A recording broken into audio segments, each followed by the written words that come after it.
This is lecture number 12 of the course AU 203 Statistics and Quality Control. In this lecture, we will talk about, start with redefining random variable as a function. And then we will go into the expected value of a random variable, which denotes the central tendency of the data. And then we will be able to calculate the expected value of a given function. And then we will see the variance of a random variable, and then in the end we will summarize the rules for expected value and variance of a random variable. So as you already know, we have defined random variable as such a variable which comes by chance. So any value can take the place of a value of a random variable. And we know the notation that capital X is a random variable and small x is the value of a random variable that could come. For example, in a simple experiment of tossing a coin, the possible sample space is either head or a tail. So the outcome could be any outcome. It could be a random outcome. Head could come or tail could come. If you are tossing it 3 times, so it is quite possible that 3 times you could get head, or 0 times you get head, or 1 times you get head, or 2 times you get head. So 0, 1 and 2 would be the values of the random variable that would be coming by chance as an outcome. Now we describe random variable exactly the same definition, but we look into a different manner. For example, as you already know the definition of a function in mathematics, function is a certain rule. You take in some values as an input, and that the function transforms it into an output. For example, f of x is a function which is 2x plus 1. So when x is 0, you are going to get 1, and when x is equals to 1, you are going to get 3. So there is a function is such a rule, such a thing which takes in some values, and that values is actually your domain, and it returns something in an output, and that output is a image or a range. So function is a particular relation in which every element in the domain has a unique image in the range. So we define random variable exactly in the same manner. Think of as a function, and for that random variable, the input always comes from a possible outcomes that are represented in a sample space. So any outcome could come. For example, in a tossing experiment, either head could come or a tail could come. So sample space is actually providing the input to the function, what we call it a random variable, and output of that function can be represented on a real number line. So real number line means number line which includes all the numbers from negative values to positive values, and all the fractions, and other than complex numbers, everything can be represented on a real number line.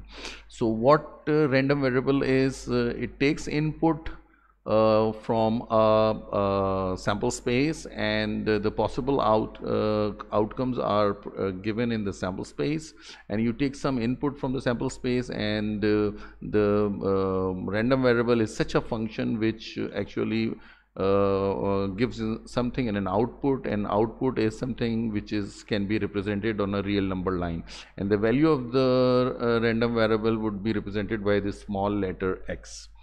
For example, you can think of random variable is a function, and the sample space is its domain, and what value comes out of the random variable, the output is called as range, and then range can be represented on a real number line.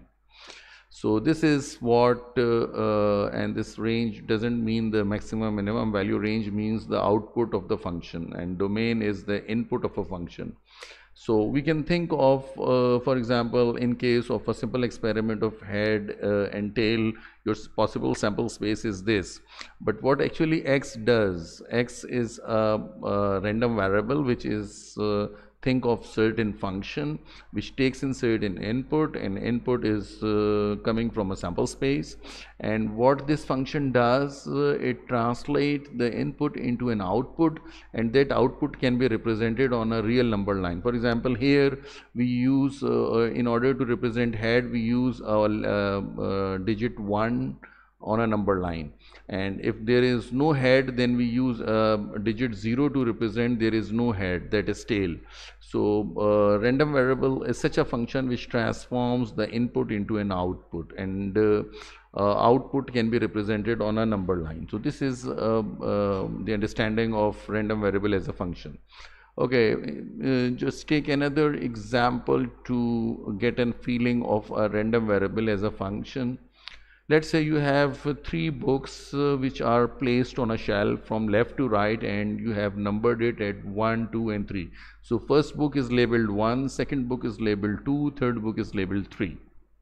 Okay, we are interested in the arrangement of the books. Once anybody can use these books from the shelf, so it is possible that somebody comes and pick the third book, and if he places back on the same position, then the book would be lying in the same initial position. Or it could be the person took the book from the third position and put it into a first position. So there are different possible arrangements that could come out, and let's say the all these possible arrangements we can put in this form of a table. Let's say this table represent the different arrangements. For example, books are placed as they were initially that were in initial position. So it means 3 is a real number by which we can represent the output of a random variable, that all the books, the first book is in the first position, the second book is in the second position, third book is in the third position.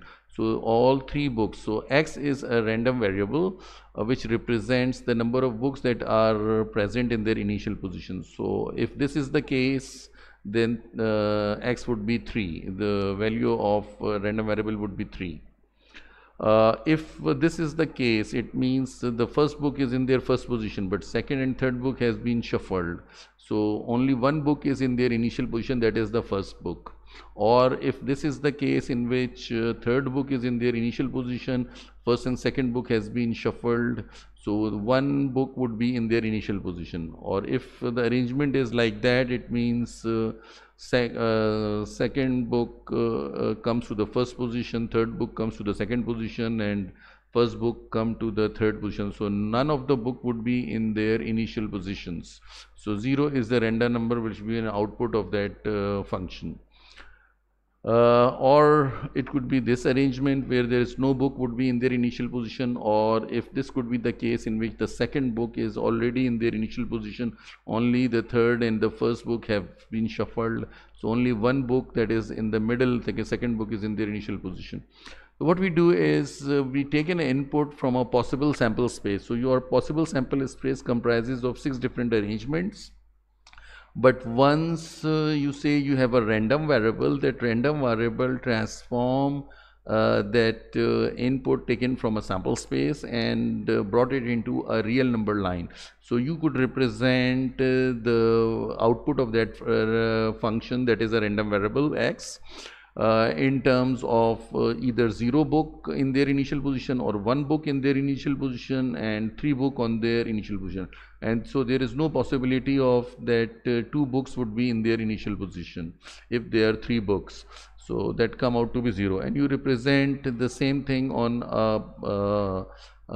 probably on a chart where x-axis you are representing the value of a random variable, and its corresponding probability is represented on the y-axis. For example, 0 books are in their initial position. So 0 books means there are 2 books that are none of the books would be in there are 2 arrangements. So the probability is 2 by 6. 2 by 6 means 1 by 3 is the probability. Or if 1 book is in their initial position, it means you have out of 6, 1, 2, 3 possibilities. So 3 by 6 means half is the probability that you will find one of the book in their initial position. or there is no probability associated with two books are in their initial position. And if three books are in their initial position, there is only 1 out of 6 is the probability. So this represents the probability distribution of a random variable x, which is you can think of that probability distribution function as mathematical function which takes in certain input, and that input itself is a function, and it brings out certain output. So we already have seen the definition of probability mass function. Probability mass function is nothing, just a mathematical function which provides you, if you bring in some random variable n, value of the random variable n, you are going to get its corresponding probability. So that mathematical function is called as probability mass function. If your random variable is a discrete, then it is called a probability mass function. If your random variable is continuous, then it is called as probability distribution function. Okay, so now we got the concept of random variable as a function. Okay, we are interested in, for example, in this particular problem, the expected value of a random variable, because random variable here is either 0, 1 or 3. So the expected value here is 1. 1 is more probable than 0 and 3. So the expected value would be close towards 1. Okay, now we are interested in formally defining the definition for expected value of a random variable. Okay, before defining the expected value of a random variable, just think of an experiment in which you are tossing a dice, a fair die 120 times, and you are noting the output. So the output of the dice is either you get 1 or you get 2 or you get 3 or 4, 5 or 6. So from an experiment you got that result 15 times. Your dice came up with 1 digit, or 22 times you end up with 2 digit, or 23 times. So what we are interested in, what is the expected score that that should come. As you know, for example, if I am interested in calculating the probability for this particular experiment, so out of 120 times, 15 over 120 is the probability that in this experiment you got 1 in the dice, or 22 by 120 is the probability. So if I just calculate all these limiting value of that experimental probability, and as we know that these are the probabilities which are we got from that experiment, and interestingly, if you perform the same experiment near about different these values you are going to get in your experiment too. Not exactly same, might be 14, might be 16 for 1, or it would be 20, or it could be 24, could be for 2, but there is some limiting value. And for example, if you look at these numbers 0.125, 0.18, 0.19, 0.15, so the limiting value is actually, you know, 1 upon 6 is always the probability, theoretical probability that you get any digit. For example, you have 6 possible outcomes, and total possible outcomes are 6, and favorable outcome of either you get 1 or you get 2. So 1 upon 6. So 0.16 is actually the limiting value, and you see all these numbers are, for example, it is very much close to 0.16, 0.15. It is also very much close to 0.16, and it is little higher than 0.16. So the limiting value for all these experimental probability would be close to 0.16. And we know by considering the same frequency table which we have got it through an experiment, if we do it theoretically, for example, the possible outcome is 1 and its corresponding probability is 1 by 6. So here every output, every score has equal probability. So here we can think of that distribution would be considered as a uniform distribution.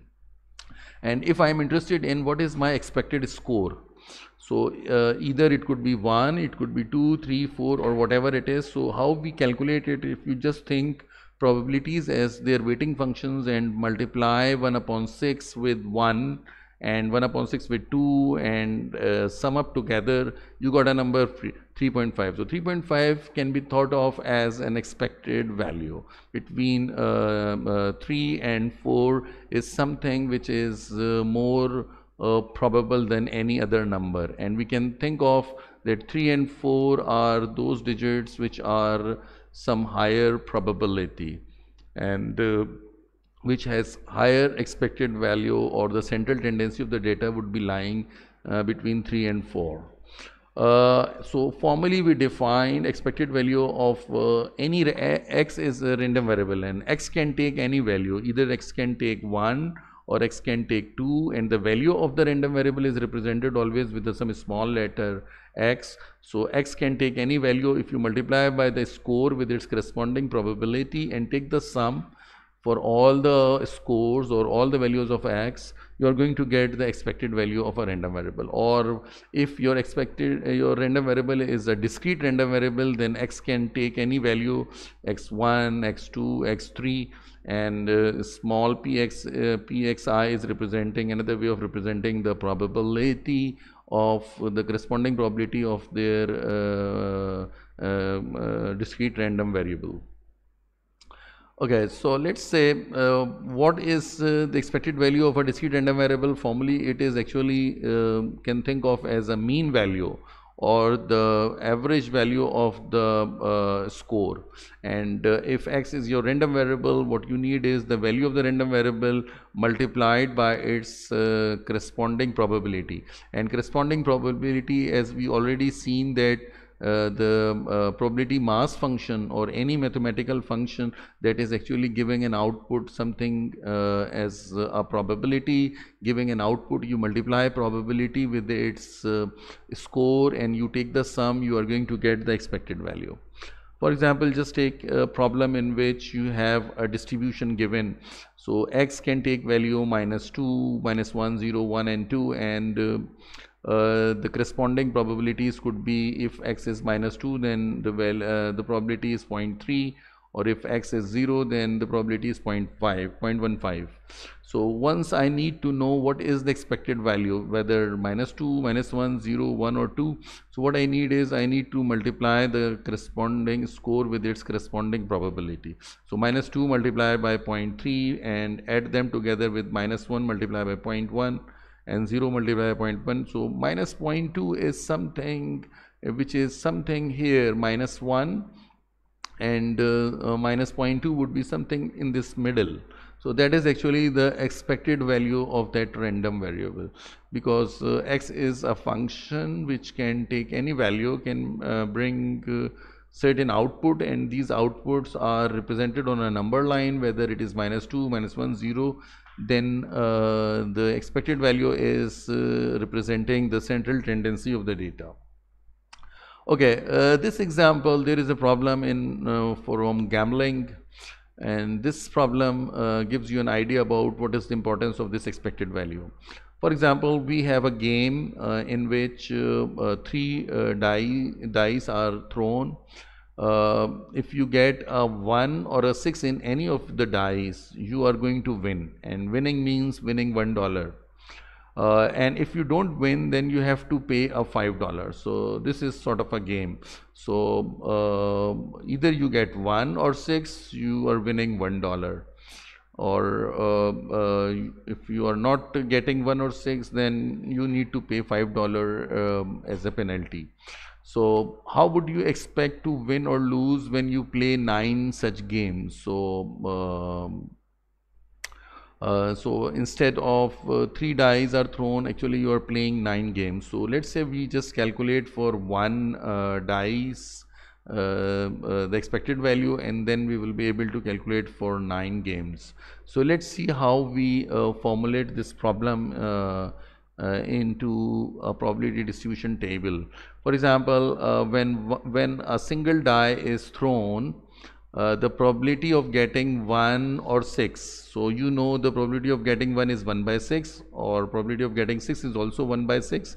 So probability of getting 1 plus, because it is OR, then probability of 1 plus probability of 6. So altogether it is 1 by 6 plus 1 by 6, 2 by 6, or 1 by 3 is the probability of winning. And obviously probability of not winning would be a 1 minus probability of either you get 1 or 6. So 1 minus 1 upon 3 would be 2 upon 3. So it is more probable to lose than to win in this game. So obviously this is on the losing side. So but how do we know that it is actually on the losing side?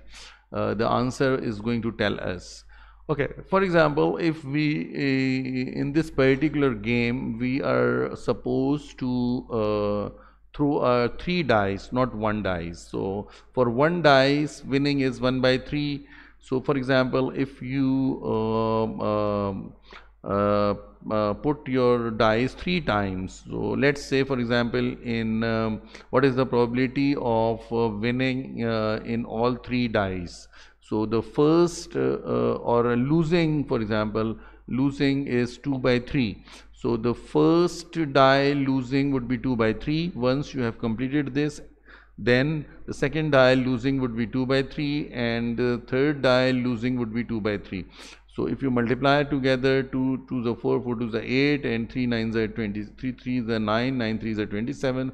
So 8 by 27 is the probability that you are throwing it 3 dice and you are not getting neither 1 nor 6. So you are losing it.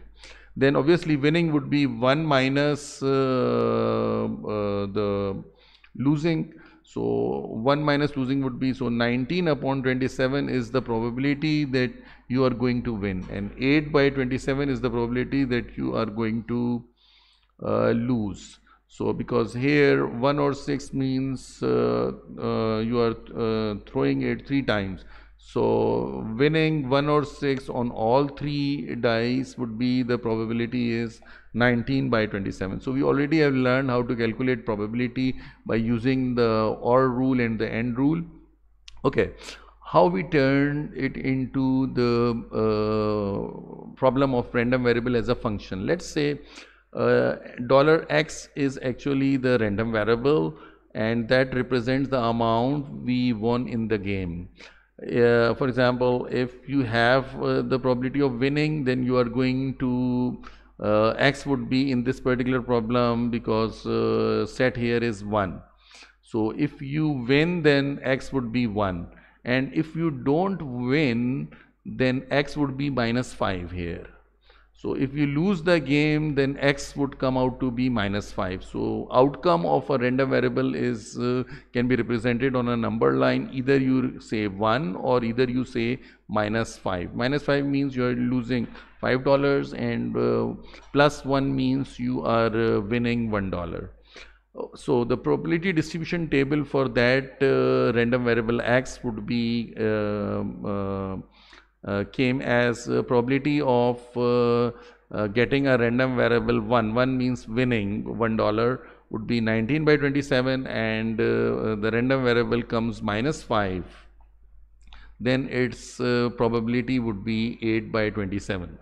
So from this we can calculate the expected value of a random variable. So expected value of a random variable comes out to be multiplying the score with its corresponding probability. So 1 multiplied by 19 by 27 and minus 5 multiplied by 8 by 27. So you got expected value comes out to be minus 7 by 9. It means expected value is negative. So the central tendency in this particular distribution of the probability for a random variable is that you are going to lose, because it is coming out to be minus 7 upon 9. For example, if you are playing a one game, and if you are playing 9 such games, then the expected value would be after 9 games would be minus 7 upon 9 times 9. So actually after 9 games expected loss would be of $7. So loss here is negative, and after 9 games it is expected that you are going to lose $7. So in this particular scenario in which either you get 1 or 6 on a dice, then you win $1, or otherwise if you lose then you pay $5. So if you play 9 such games, then it is expected that you are going to lose $7. So that is how the gamblers devise games such that they are always the person who is playing is always the loser. But obviously it is some expected value and it is a random variable, so it comes by chance. So the next question comes, how can you make this game a fair game? So the thing is, the expected value, if it is positive, then it means it is in the favor of the player, because expected value is positive means the profits are positive, or the winning is positive, and there is a expected value positive means there is a chance of winning. And if expected value is negative, then there is a chance of losing. And if there is a fair game, then expected value comes out to be 0. So if you make expected value 0, then the next question comes, to make this game worthwhile or winning to yourself, so what is the minimum amount that you would suggest to get? For example, the scenario in which if you get 1 or 6, you win $1. So in that case, you are always most of you expected is that you will be the loser.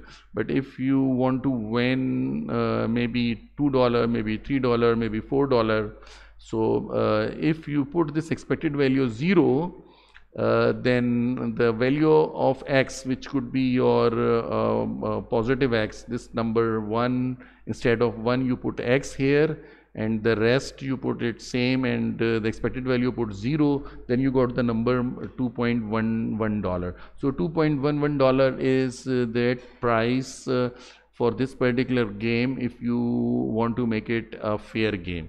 So and if it is more than $2.11 or 2.12, then it is on the favoring the players. And if it is less than that, then expected value always comes out to be negative. So if you put x here 2.11 and calculate the probability, you are going to get 0 or something greater than 0. Once something is greater than 0, it means it is favoring the player. So this is how the probability is used in gambling. Okay. For example, instead of a random variable, if you have some mathematical function, and I call that function to be g of x, is a mathematical function where this input is itself is a function called a random variable, then expected value of that function would be nothing, just multiplying that function with its corresponding probability and take the sum. This is how you can calculate the expected value of a function. For example, if your function is not x but 10x, then you need to multiply 10x with its corresponding probability and take the sum, and you will be able to calculate its expected value. If your function is gx is x square, then expected value is just calculating the multiplying the x square with its corresponding probability and take the sum. You will be able to calculate the expected value of a function. For example, in this particular problem, you have some probability distribution table is given. Your random variable is x. X can take different values. X can take 1, 2, and 3, and their corresponding probabilities. First thing you always look whenever you look for probability density function or probability mass function, then you must check whether this table is a valid table. And the way by which you can see is, the first criteria is all the probabilities would be between 0 and 1, and if you take the sum of all the probabilities, that number must come out to be 1. 0.6 plus 0.3, 0.9 plus 0.1 would be 1. Some of the probabilities must be equal to 1 for a valid PMF or PDF.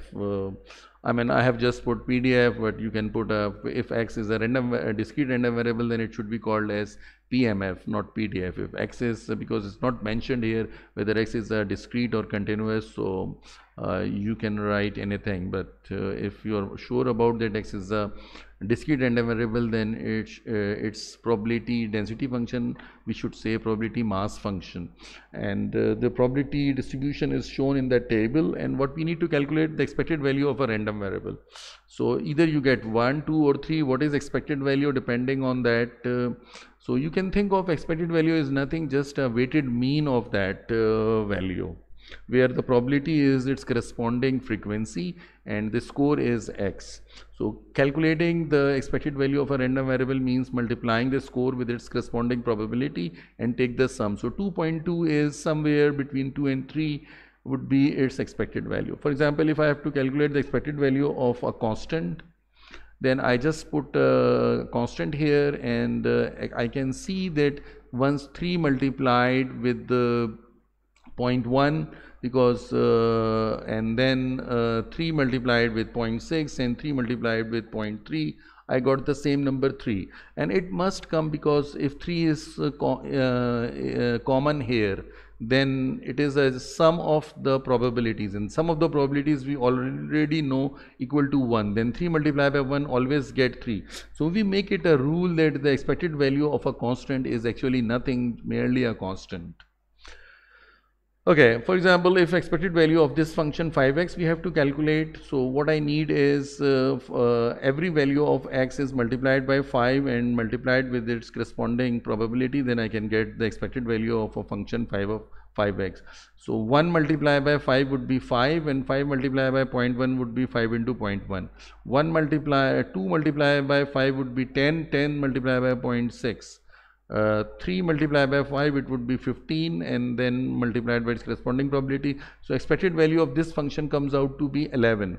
So what do you see here? You just take out common 5 and multiplied with the 5 multiplied by its expected value. So expected value is 2.2, then 5 multiplied by 2.2 is 11. So we can generalize this thing as expected value of a multiplier times a random variable is nothing, the multiplier times the expected value.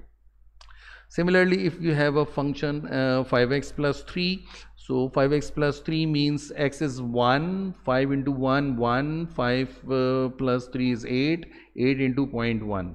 Or if x is 2, 5 to the 10, 10 plus 3 is 13, and then you calculate the expected value. So what you notice here is the rule here is 5 times of expected value would be 11, and 11 plus 3 would be 14. So here the rule is expected value of ax would be a times expected value of x, and expected value of a constant is actually the same as the constant. So these three are become the rules for the expected value of a random variable as well as some linear function. So once this is a linear function, then we can say that the formula for calculating the expected value of a random variable is following a linearity, because it is some straight line behavior, ax plus b, so it is following the linearity. Okay, expected value represents the central tendency. Then we already know the variance is actually how your random variable varies away from the central value. So if central value is represented by mu, and then we know that the random variable, if you take the difference, it would be the deviation, and the deviation could be positive and negative. And if you take the square and calculate its expected value, that would be representing the variance. We can have an alternative formula for variance. As we already know, we have alternative formula for calculating the variance of data as well. So here what I do is x minus b whole square, I take the square on both sides, a minus b whole square, a square minus 2ab plus b square, and then this is an expected value of a function, and here 2 is a multiplier. 2 and mu are constant, so 2 and mu are taken out of that expected value, and expected value itself is actually equal to mu. So I just substitute expected value of x is equal to mu minus 2 mu square plus mu square would be minus mu square, and mu is actually the expected value. So the formula for variance comes out to be, alternative formula is either you take a random variable and subtract with its expected value and take the square and then calculate its expected value, or if you take the expected value of the square of the random variable and subtract it with the whatever the expected value, if you take its whole square, you will be able to calculate the variance of that random variable. And as we know, the standard deviation is nothing, the square root of the variance of a random variable. Okay, take an example. For example, we have the same probability distribution which we have calculated for expected value of a random variable.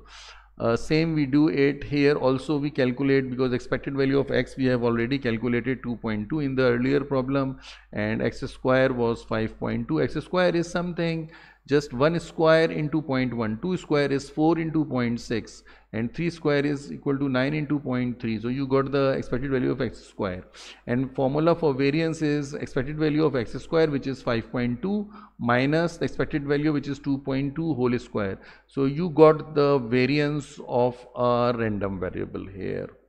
So 0.36, if bigger the numerical value of that variance, it means more the spread in this data or possible outcomes of this random variable.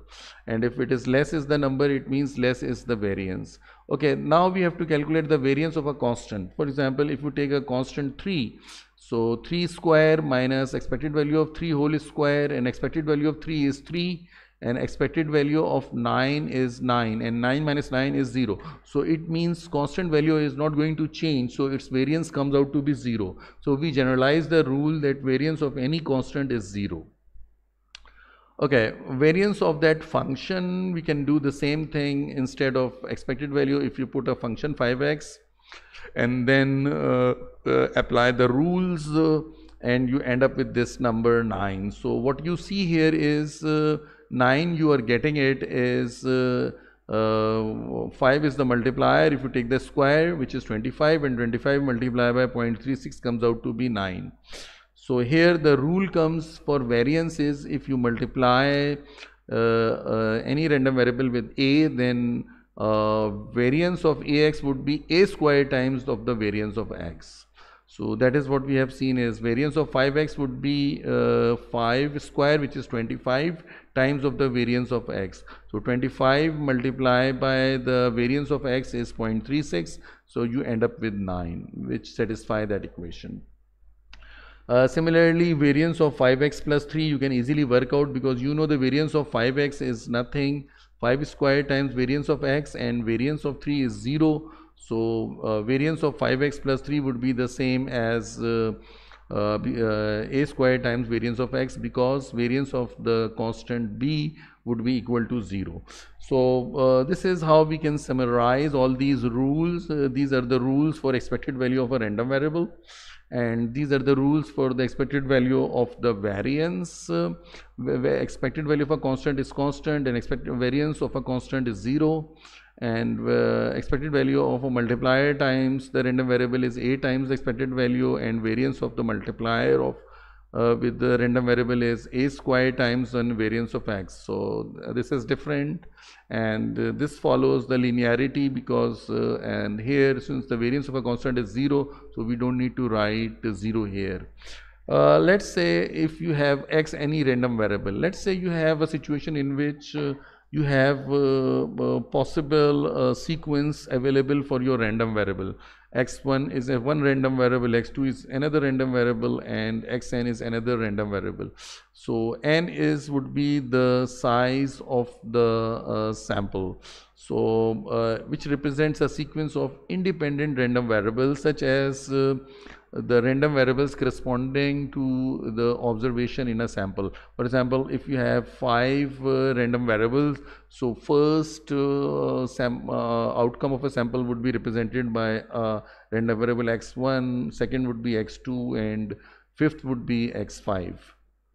So in that case, we can say that expected value of some of the random variables would be simply the expected value of the series of that random variable, and then take the sum. So this result is satisfied once you are dealing with different random numbers. I is 1, then it would be x1. When I is 2, then it is x2. And if you take the sum x1 plus x2 plus x3 and calculating its expected value, it is exactly the same as expected value of x1 plus the expected value of x2 plus the expected value of x3. So this is how you can write this expression.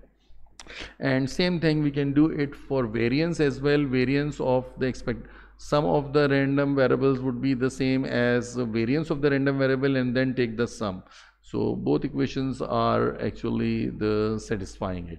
So these are the summary of the rules for expected value of a random variable and the variance of random variable, and this is where I stop today's lecture.